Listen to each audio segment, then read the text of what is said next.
जिस समय दुख की घड़ी चल रही हो, तकलीफ की घड़ी चल रही हो, कष्ट की घड़ी चल रही हो, बहुत तकलीफ हो जीवन में चल रही हो, बहुत तकलीफ जब जिंदगी में चल रही हो, उस समय पर 2 बेलपत्र और 2 पुष्प,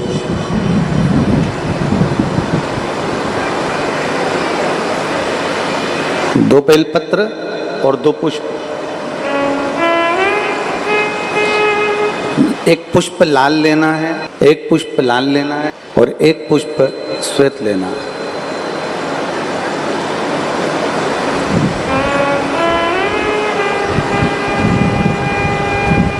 जो लाल पुष्प वाला बेलपत्र है उसको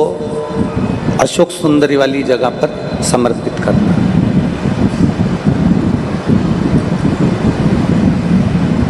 और श्वेत पुष्प वाला जो बेलपत्र है, सफेद पुष्प वाला जो बेलपत्र है, उसको भगवान शंकर का जो शिवलिंग है, भगवान शिव का जो शिवलिंग है उस पर समर्पित करना।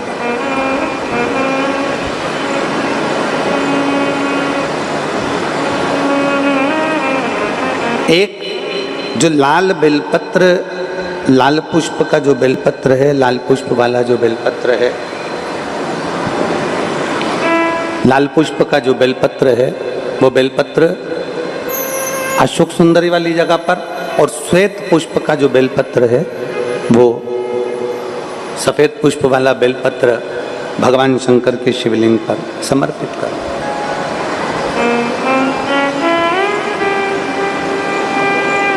अपने दिल की कामना अपने मन से बाबा से प्रार्थना करो, अपने हृदय से भगवान शिव को कहो और दिल से देवाधिदेव महादेव को कह कर आओ, दिल से, हृदय से।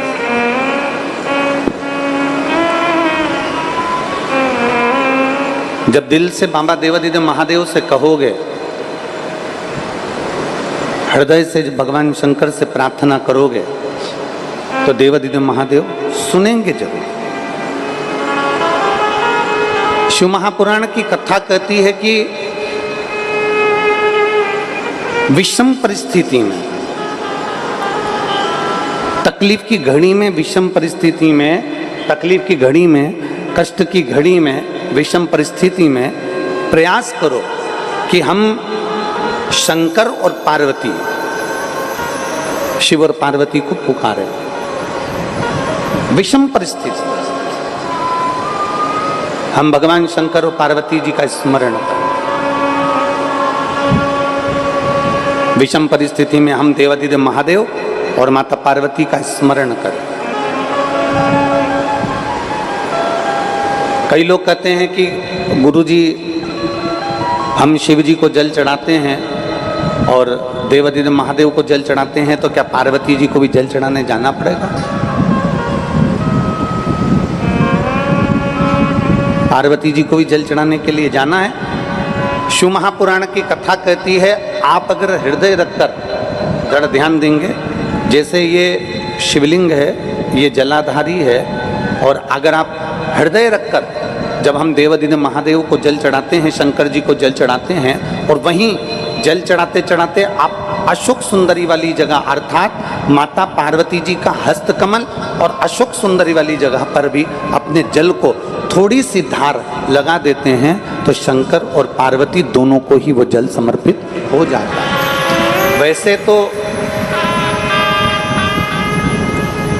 शिव महापुराण की कथा ये कहती है कि केवल एक देवाधिदेव महादेव को जल चढ़ा देने से, शिव महापुराण की कथा कहती है केवल एक देवाधिदेव महादेव को जल समर्पित कर देने से 33 कोटि देवता, चाहे फिर उसमें गणेश जी हों, कार्तिकेय जी हों, जगदम्बा अम्बा हो, चाहे नवग्रह देवता हों, चाहे पंचलोकपाल हों, षोडश मातृका हों, 64 योगनियाँ हों, सारे देवी देवता उस शंकर भगवान के शिवलिंग में विराजमान हैं। तो शिव महापुराण की कथा कहती है, जब हम एक लोटा जल, जैसे हमने